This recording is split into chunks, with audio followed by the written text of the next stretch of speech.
Good morning, good afternoon, and good evening. I am Joey Francis, your life, love, and relationship coach. Thank you so much for joining me. So, you've seen the title, The Illusion of Compatibility, the Emotional Shortcut.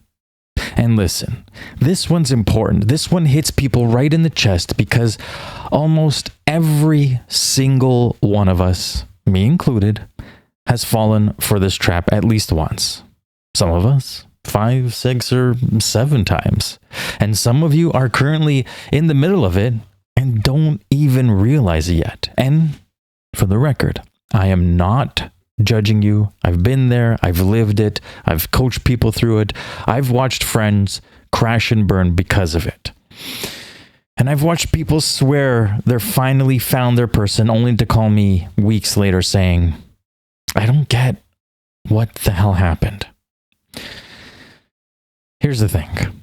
Fast bonding feels like destiny. It feels like clarity, like truth, like, oh my God, where have you been all my life? But the thing is, it's not chemistry. It's not fate. It's not, we just clicked. It's psychology. It's your history, your patterns. It's your unhealed shit. Your fantasies, your projections, your loneliness. It's your fear of uncertainty. And most people have absolutely no idea what's actually happening. Now, if you listened to episode 49 a couple weeks ago, you should remember what I said about focus, how your brain will find what you're looking for, even if it's the wrong thing. How you can accidentally find yourself in the exact situation you were trying to avoid. Well, fast bonding is the emotional version of that. It's your brain saying, "Oh, you want a connection? You want some certainty? You want someone to fill that space? Perfect. Let me build you a story real quick." And that story feels amazing. It feels like compatibility. It feels like alignment. It feels like finally, somebody gets me. But the thing is, it's not real. Not yet. Not in the way you think. Fast bonding is an illusion, a beautiful one, a seductive one, yet a dangerous one. Because if you don't understand this illusion, you will keep repeating the same pattern. Bond fast, break faster. You'll feel confused, blame yourself, start again, and repeat that whole thing. And I don't want that for you. The emotional shortcut, listen, it feels like a connection because it's loud, it's convincing, it's immediate. It's like your brain grabs you by the collar and says, hey, this one, you pay attention. This is it. And you believe it. But of course you do. Why wouldn't you? It's your brain. It feels good. It feels right. It feels easy. But the emotional shortcut is not connection. The emotional shortcut is relief. Relief from loneliness, from uncertainty, from the fear that maybe you won't find someone. Relief from anxiety of starting all over again and again and again. And relief feels like connection, especially when you're starving for it. Let me tell you a story. So this guy came to me, friend of a friend, for the purpose of the story. We're going to call him Mark. And Mark meets this woman online. I know, right? They talk for 2 days. Not 2 weeks, not 2 months, 2 days. And he's coming to me, Joe. I don't know what it is, but I feel like I've known her forever. And I'm like, okay, buddy, you don't even know this girl's last name. But he's convinced. He's already imagining like going on vacations with her, holidays with family, meeting her parents, like the whole thing. And I say, slow down for 1 second. Tell me this. What exactly do you know about her? Like, I don't care how long it takes. Tell me everything you know about her. And he says, well, I mean, she likes hiking and she's spiritual and she's been hurt before. And now I'm thinking, yeah, her and every other woman I've seen online. But I say to him, okay, so essentially you know absolutely nothing. But to him, it felt like a connection. It felt like dentistry. Destiny. Okay, but why? Because she mirrored his pain. She matched his energy. She responded quickly. She said the right things at the right time. She filled the silence he was terrified of sitting in. And that's what the emotional shortcut does. It gives you the illusion of compatibility by skipping the part where you actually get to know someone. Here's the psychology behind it. Your brain hates uncertainty, hates the unknown. I mean, think about it. How many people out there stay in meh relationships or even bad relationships because they're scared of the unknown? Our brain hates the awkward slow, the let's see who you really are phase. So instead of waiting, it fills in the gaps. It creates a story, a narrative, a character, and that character feels perfect to you because you're the one who built it. See, you're not connecting with the person in front of you. You're connecting with the version of them your brain constructed to soothe your anxiety. And listen, I'm not saying you're delusional. I'm saying you're just doing what humans do. And we all do this. The emotional shortcut is not connection. It's recognition, but not of the other person. It's recognition of our own unmet needs.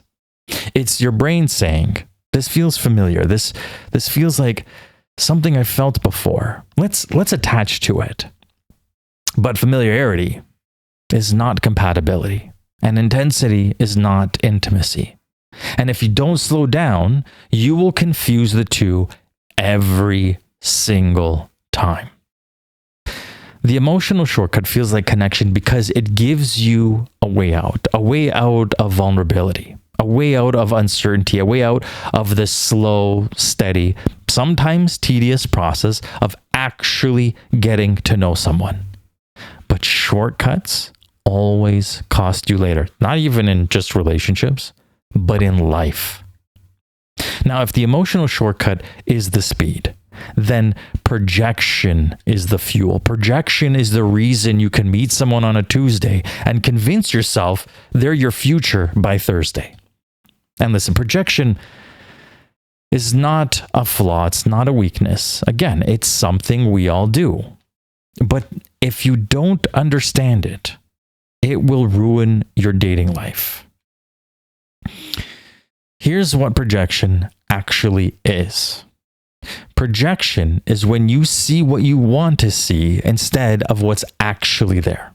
You take your needs, your wounds, your fantasies, hopes, dreams, your loneliness, your patterns, and you paste them onto someone you barely know.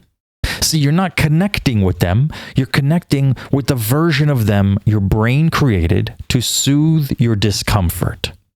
And that version, that version is right for you. That version is everything you've ever wanted. It never disappoints you. It never triggers you. It never contradicts you. But that's because that version isn't real. I'm going to give you a personal example because the funny thing is I'm not above this either. A few years ago, I met someone who checked a few boxes. But because I was in a vulnerable place, my brain said, perfect. Let's fill in the rest. And I did. I projected kindness. I projected emotional intelligence. I projected compatibility. I projected long-term potential. And none of it was real. I wasn't dating her. I was dating the version of her I built in my head. And when the real version showed up, the inconsistent one, the avoidant one, the one who, let's just say she wasn't the best at communicating or expressing her feelings, I felt blindsided. I felt like I was completely taken. But the thing is, I wasn't blindsided. I did this to myself. The psychology behind projection is that your brain hates blank spaces. It hates uncertainty. So it hungers for answers. And because it's hungry for answers, it will create its own. So when you meet someone, your brain fills in the blanks with whatever feels safest or whatever feels familiar or whatever feels exciting. And this is where people get hurt, because when the real person finally shows up with their flaws, their inconsistencies, their limitations, you're the one who feels betrayed. But they didn't betray you. They didn't change. They didn't hide anything. They were themselves. And this is why I love the story of the frog and the scorpion so much. You betrayed yourself by falling in love with the version of them you created. Projection is powerful. It's seductive. Yet it's very dangerous, because projection convinces us, you, me, that someone is right before you even given them a chance to show you who they really are. And when you fall for the projected version of someone, you're not in a relationship. You're in a fantasy. And fantasies always break the moment reality rocks into the room. Now we're getting into the part nobody likes to admit. Why is it that the people who are the least available, the least consistent, the least communicative, the least emotionally open are the ones we feel the strongest spark with? Why does the person who gives you crumbs feel more exciting than the person who gives you consistency? Why does the person who keeps you guessing feel more magnetic than the person who shows up every day? Why does the person who can't meet your needs feel like the one you can't stop thinking about? Listen carefully. Emotionally unavailable people create the strongest spark because they activate your nervous system, not your compatibility. Let me explain this in a way that actually makes sense. See, if you grew up with inconsistent love, parents who were hot one day and cold the next, caregivers who were unpredictable, partners who were unreliable, your nervous system learned something very specific. Love is inconsistent. Love is unpredictable. Love is earned and not given. So when you meet someone who is emotionally unavailable, your body doesn't say, oh, this is a red flag. Your body says, oh, no, I know this. And this feels familiar. And familiarity is powerful because it feels like chemistry. It feels like intensity.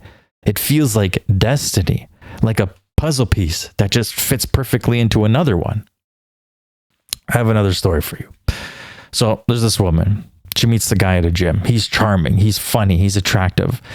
He's also emotionally unavailable in every possible way. And I mean, obviously this is according to what she told me and how she described it. He texts her sometimes. He disappears. He opens up a little, then he shuts down completely. He gives her just enough to keep her hooked, but never enough to build anything real. And she tells me, she goes, Joe, I don't know what it is. I've never felt like a spark like this before. And I said, well, of course you haven't, because this isn't a spark. This is him feeding your insecurities. And that feels incredible because it's exactly what you're used to. See, the truth is, emotionally unavailable people trigger your old wounds. And old wounds feels like chemistry. Because your nervous system, it recognizes this pattern. It knows how to chase. It knows how to hope, how to wait for crumbs, how to work for love. And that spark you feel, that's not compatibility. It's not connection. And it's most definitely not fate. That's your nervous system saying, oh, I know this game. Let's play. Emotionally unavailable people create intensity, not intimacy. They create activation, not alignment. They create longing, not connection. And if you don't understand this, you will keep making mistake of emotional chaos for emotional chemistry. And I'm going to tell you right now, a lot of you might even realize this, but that mistake can and will cost you years of your life. Now let's step into one of the biggest illusions in modern dating. You mistake being mirrored for being understood. And these two things could not be more different. When someone understands you, they're seeing you, your values, your patterns, your needs, your boundaries, your emotional world. But the thing is, understanding takes time. It takes consistency. It takes curiosity. It takes emotional availability.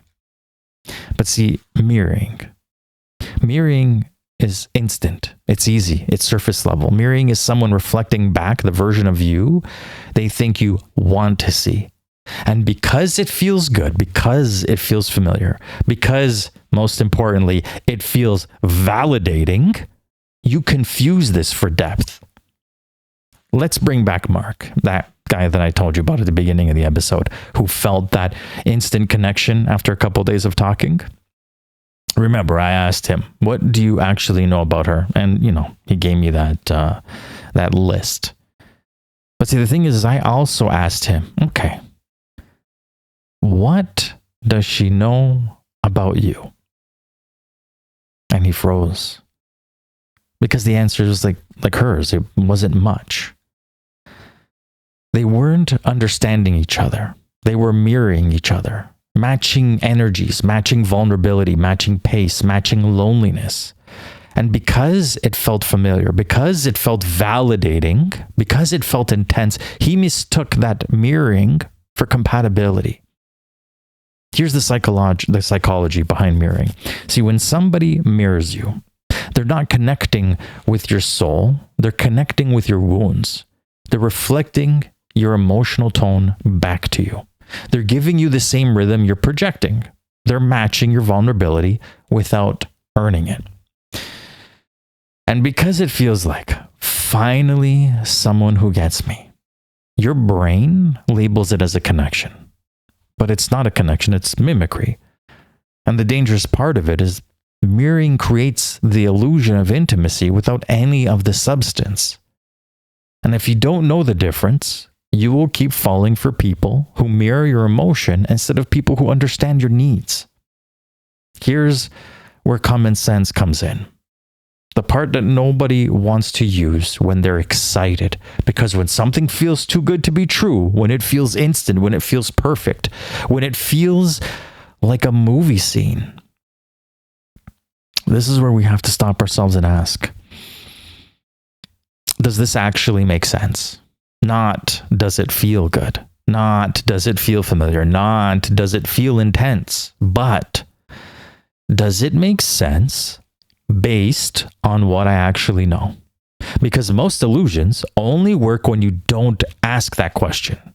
Mirroring, it only works when you don't slow down. Fantasy only works when you don't check the facts. The emotional shortcut only works when you don't look closely. If you pause long enough to ask, does this make sense?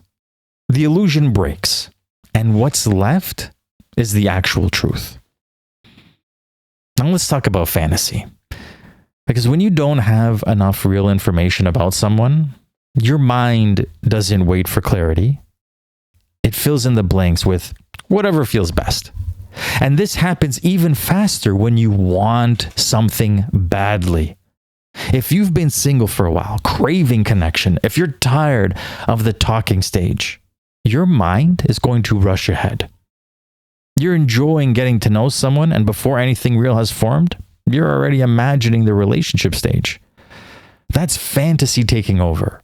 You're not falling for them anymore. You're falling for the version of them you're creating. And the less you know, the easier it is for your mind to build that version. A little charm becomes emotional depth. A little chemistry becomes compatibility. A little attention becomes potential. Your brain isn't evaluating the person. It's completing a story with pieces you don't actually have. And here is when the shit really hits the fan. Because eventually the real person shows up and all of a sudden you feel like you've been dating a stranger. Like you've been lied to this whole time and you get angry, disappointed. More so because your brain would never create this type of person. Meanwhile, the other person is completely confused because they've been themselves the entire time. The person you built in your head isn't the person you've been dating at all. And the truth hits. It hits you like someone pouring cold water on you while you're sleeping. Fantasy moves faster than real connection. It builds attachment before there's even a foundation. It creates certainty before anything has been earned. And when fantasy gets ahead of reality, you stop paying attention to what's actually happening. Not because you're naive, but because the story feels better than the truth. This is where self-awareness matters most. This is where taking things slow really pays off. Because when you slow down, you give reality a chance to show up before fantasy runs away with the whole narrative. Fantasy only survives when you don't question it. The moment you stop and ask, does this make sense based on what I actually know? The illusion loses its power. And once again, you are brought back to reality.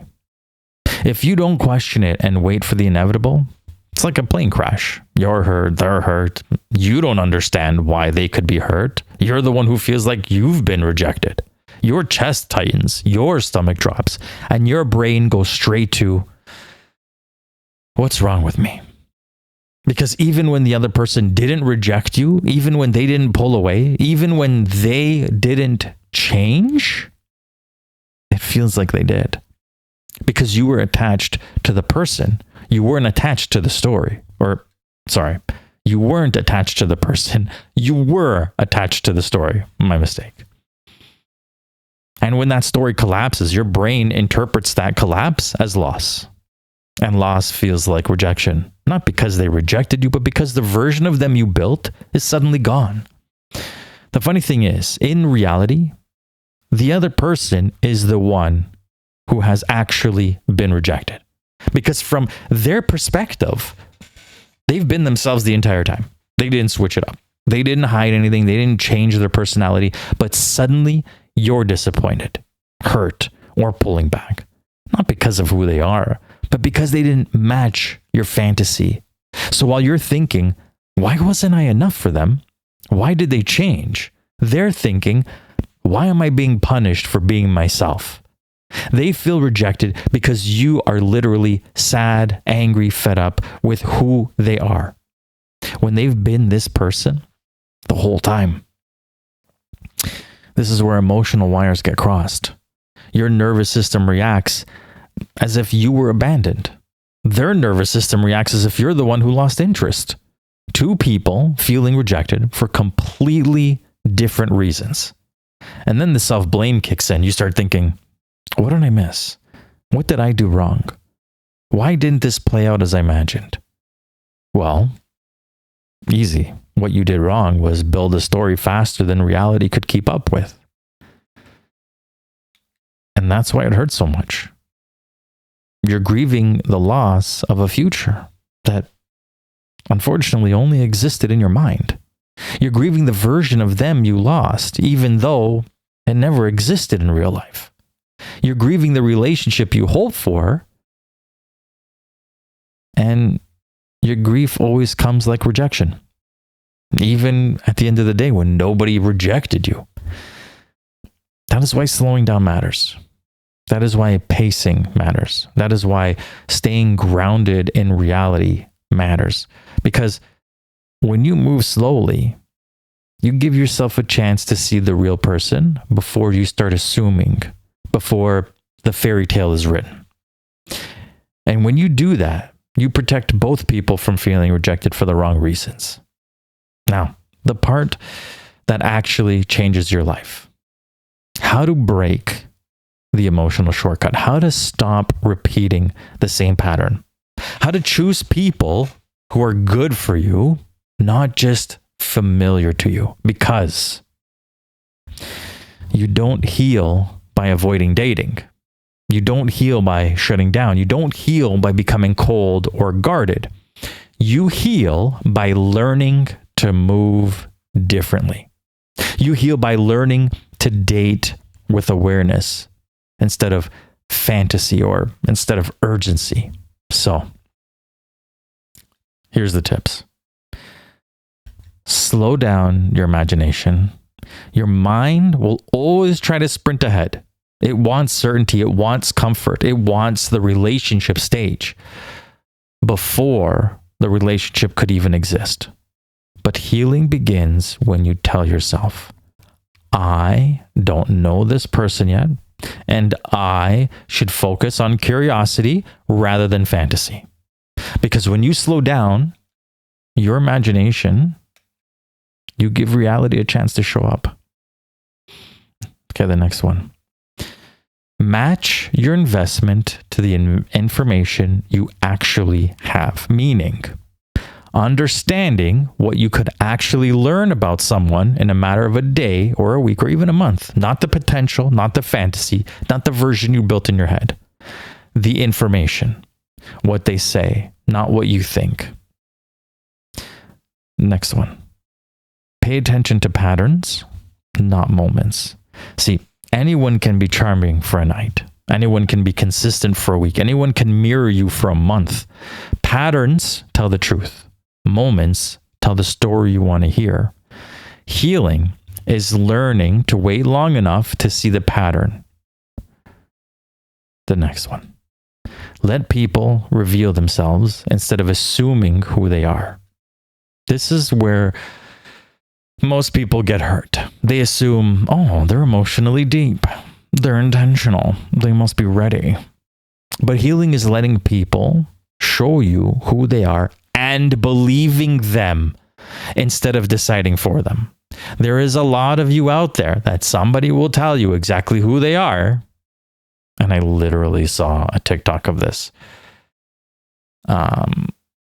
Actually, I'll just say it because there was a TikTok of a woman complaining about men who rather not date because they want peace. And I did an episode on that. And she's like, no, you're wrong. I'm sorry. You're telling somebody they're wrong about what they're thinking. You think that they're thinking something differently? No. Let people tell you who they are and believe them. Okay. The next one. Don't confuse excitement with alignment. Just because it's fun doesn't mean it's right. Focus on what you truly want and the big picture. And the thing is always check in with yourself. Always ask yourself, is this what I want? And the next one. I think this is the last one. Let the relationship build itself. Don't build it for them. This is a big one. When you're used to the emotional shortcut, you build the whole relationship in your head before the other person even has a chance to show up. Healing is letting the connection grow. It's letting it grow naturally instead of forcing the story. Here's the heart of it all. Breaking the emotional shortcut is about being more aware. It's about knowing when your mind is filling in the blanks. It's about noticing when fantasy is taking over. It's about catching yourself when you're rushing ahead. It's about choosing reality over the story. And when you do that, you stop falling for potential and start choosing people who are actually good for you. You stop chasing intensity and start building intimacy. And you stop repeating the same heartbreak and start creating something real.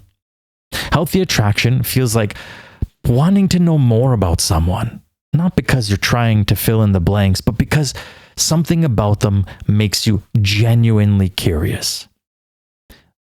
It's that quiet pull where you find yourself thinking, I want to understand how you see the world. I am so curious to how you think. There's a steadiness to it, a clarity, a sense that you're discovering a real person. You're not trying to guess who they are. You're not trying to make them fit a story. You're just paying attention. And the more you learn, the more your interest grows. Healthy attraction feels like being present. Being present enough to notice the small things. How they look at you when you talk. How they laugh at your jokes. How they move through the world. And instead of jumping ahead, you let each new piece land.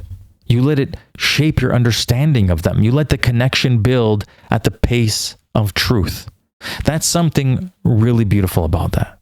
Because when you're curious, you are no longer projecting. You're not assuming. You're discovering. And that discovery feels good. It feels grounded. It feels real.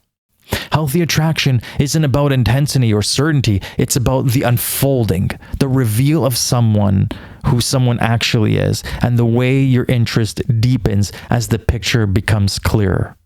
It's the kind of connection where you don't lose yourself. You stay present, you stay open, you stay curious. And the connection grows because of that, not in spite of it. And if there's one thing I want you to walk away from this episode is this. You deserve a connection that doesn't require you to abandon yourself to feel chosen.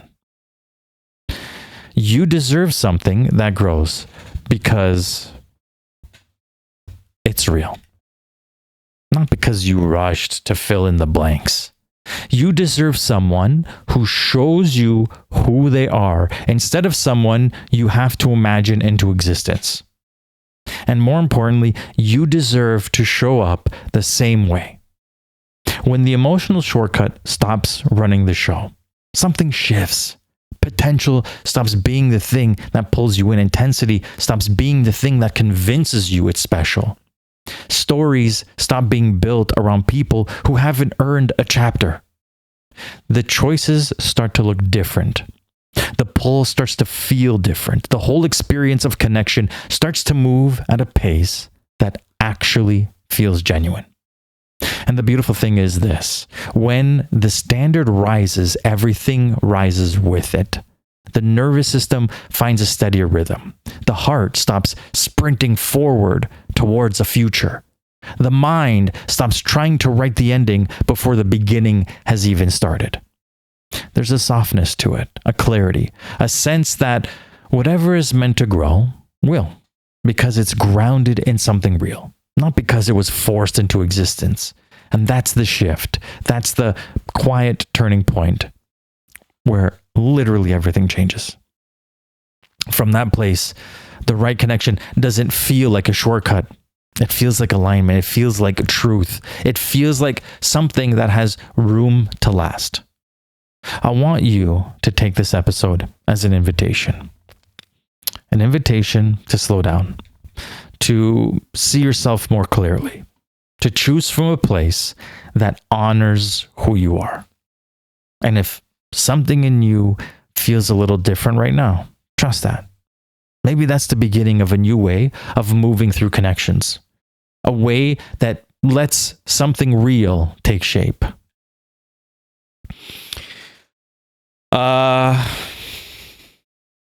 That's pretty much it.